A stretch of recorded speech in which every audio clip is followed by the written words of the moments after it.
So what if I told you that the number one reason why people fail in life is because they listen to their friends, family, and neighbors? See, there's this quote by the late and legendary Napoleon Hill, who specifically said this. The number one reason why people fail in life is because they listen to their friends, family, and neighbors. It doesn't have to do with those people in and of themselves as being the cause for your lack of success or for your success itself. What it has to do is the disease of average level thinking. You see, man, as much as you may love your family members, as much as you may love your friends, as much as you may love your neighbors, oftentimes these same people unintentionally are the same people who are holding you back from pursuing greatness and from thinking the way you want to think, living the life you want to live, and pursuing the kind of goals you really want to pursue. Because these people have demonstrated average level thinking to the point where they can't reach beyond that. They can't challenge themselves to new limits. They can't push themselves to new limits. And because they can't, the more time you spend with them, you become just like them. You are the average of the 5 people you spend the most time with. These same family members or friends, although they may love you, many times in indirect ways, they can show that they are non-supportive people simply because they can't see what you see. You go ahead and tell them about one of your plans for the future, about a business idea you have, about goals you wish to achieve in the next 5 years, and then they go, "Oh, that sounds nice, but are you sure you can achieve them? Are you sure that's not too far-fetched? Are you really sure you can do this?" The people who ask these questions are the people who are imposing and projecting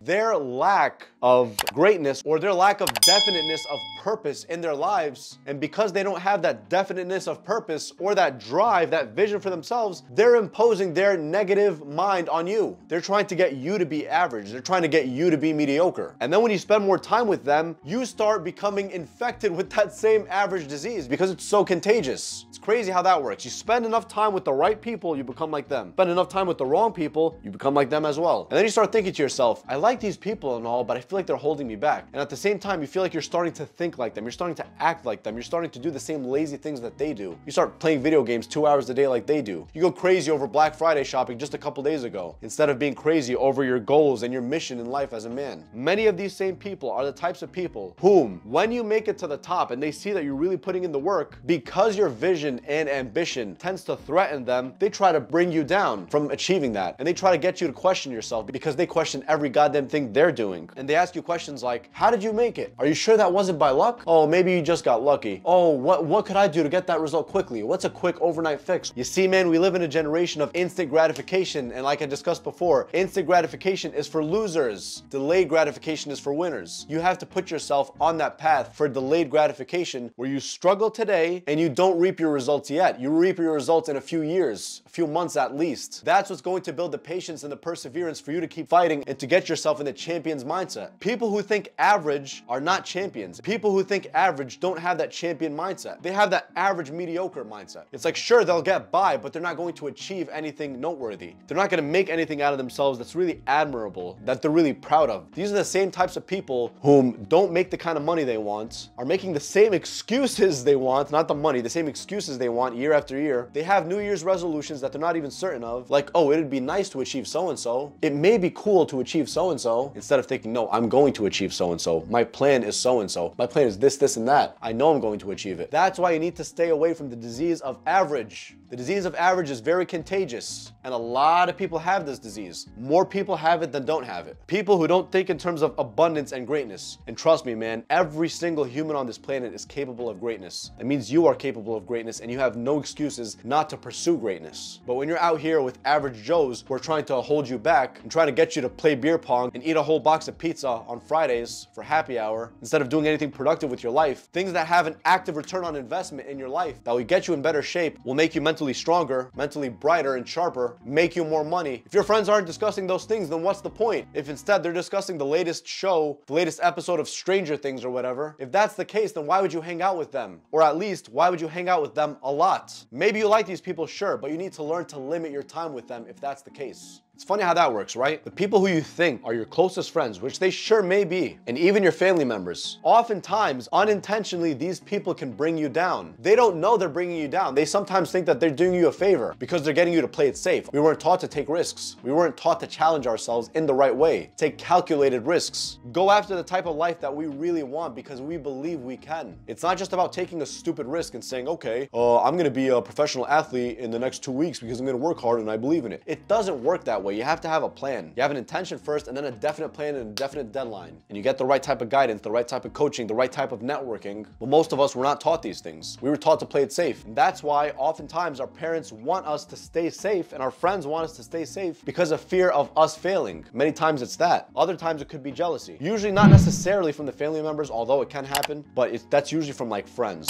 distant friends. They see you succeeding and they want to bring you down. It's like, all right, that guy's going some places. Let me put some doubt in him because right now I'm doubting myself and everything in my life is full of doubt. So let me put some doubt in him or her. Those are the kind of people who are crabs. They're just trying to drag you down with their goddamn claws to get you to be on their mediocre, weak level. And you, my friend, because you're watching this video, especially up until this point, you are not a weak-willed individual. You are very strong-minded and resilient. You are focused. The fact that you watched this video up until right now means you are a focused individual. So you have a mission in your life, definite mission. And even if you don't have that definite mission right now, you are pursuing something that will lead you to it. You're looking for the answers to the questions and you're looking for those answers. And the more you look for those answers and you seek to humbly be an active learner, that's when you're going to learn, especially because you have the will to learn. It's not like you're just learning by accident. You have a will, an active will to learn. And you're pursuing greatness, the type of life that you want, the type of mission that you have for your life. That's the vision that you should stick to. And that's the type of plan that you should have in your life. And the people that you should try to avoid are the mediocre people, the mediocre average people, which unfortunately are most average level thinking. Stay the hell away from them. Like I said before, these people are like a bunch of crabs. They'll bring you down. So stay the hell away from them, man. Focus on the things that you want to focus in a spirit of belief, not a spirit of disbelief. Take that calculated risk and follow the things in your life that you really want to follow and stay away from the disease of average that plagues millions and millions and millions, if not billions of people across the globe. You got this, bro.